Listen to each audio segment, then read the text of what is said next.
logical possibilities, although they had the data for the manifestation of only 3 restorials, could nevertheless, in their chanting, reproduce up to 40 separate definite sounds. Their chanting was extremely delightful, and at the same time, however lustily they might sing, yet the calm and sustained reproductions of the vibrations of sound were obtained among them only on one or other of these 3 of their organic restorials. This physiological particularity of theirs, namely that whatever number of definite sounds they reproduced, the beings of this small group always obtained in the whole octave of their voice, only on these 3 restorials inherent in them, what is called the unchanging totality of vibrations, and that all during their manifestation these restorials had the property of evoking what is called centralization and echo in the whole presence of a being. I made very clear to myself when, having become interested in their chanting, I began to investigate this particularity, rare among your contemporary favorites, with the aid of 3 special what are called their tuning forks, which I ordered, and with the aid of several very sensitive what are called vibrometers, which I possessed, and which were invented for me personally by my essence friend Gornahur Harharsh. In the Chinese division of the octave into whole notes, this being property was not at all taken into account. The basis of the Chinese subdivision of the octave into 7 whole notes, as well as the basis of all the information composing the totality of the special branch of knowledge relating to the law of ninefoldness, consisted of the results of those conscious labors and intentional sufferings of the 2 great twin brothers for which their higher being bodies became beatified,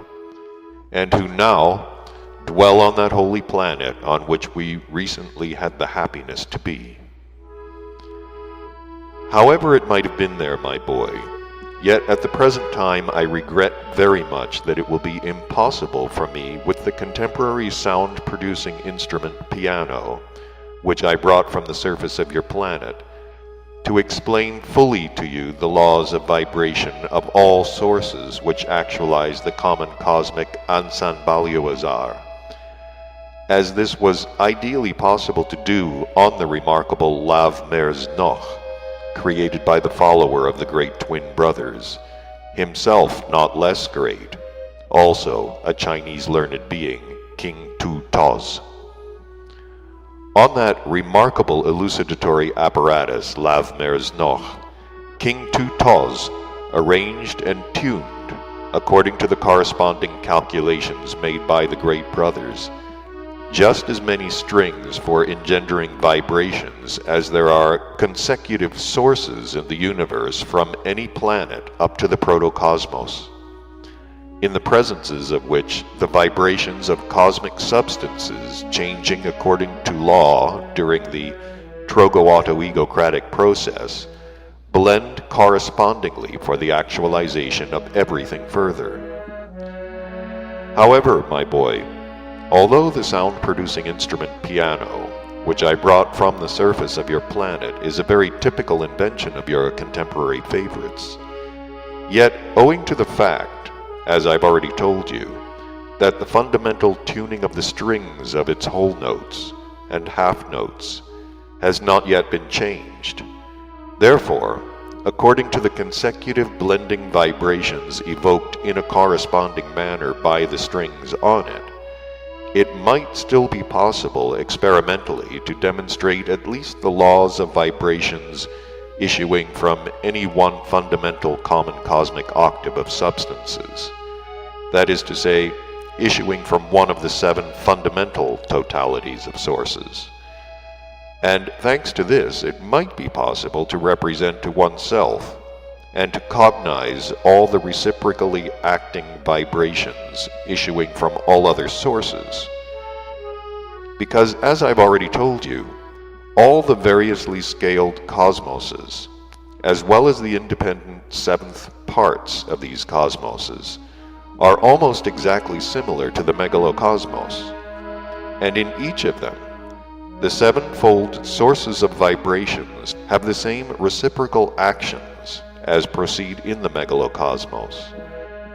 And therefore, having understood the laws of vibrations for any one center of gravity,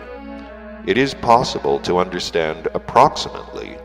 also the laws of vibrations for all centers of gravity, if, of course, their differences of scale is taken into account. I repeat,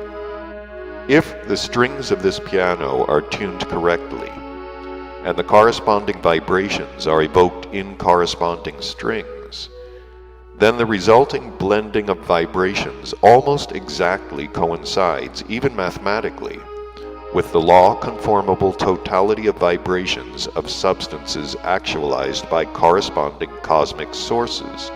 on the basis of the sacred Heptaparaparshinokh. On this piano, the vibrations of each whole note and half note of any octave pass from one to another exactly according to the law of the sacred Heptaparaparshinokh, and thus their vibrations, as this occurs always and everywhere in the universe exactly similarly, mutually help each other to evolve or involve.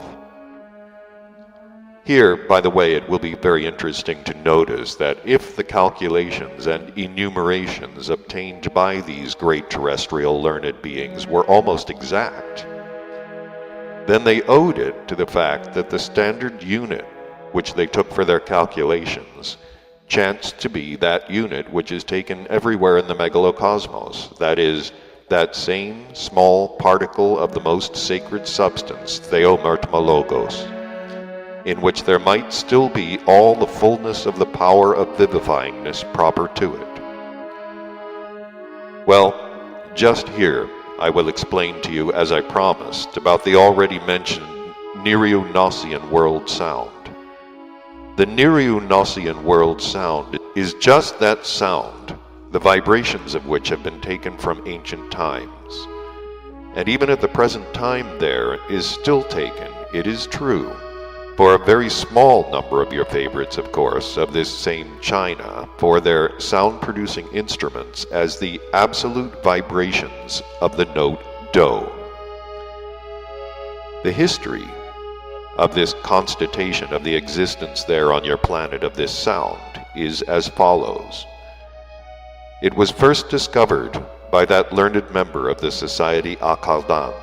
which existed on the continent Atlantis, who was a progenitor of these same learned twin brothers,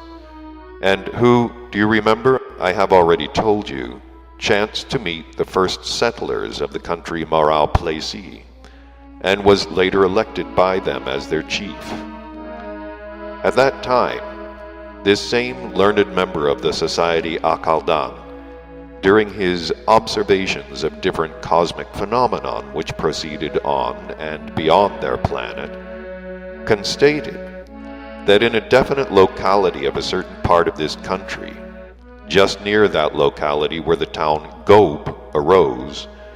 twice a year, after certain meteorological perturbations in the atmosphere, the same definite sound always arose and was heard for a fairly long time. And therefore he then on the spot constructed an elevation such as he required, as is said there, for the observation of heavenly bodies.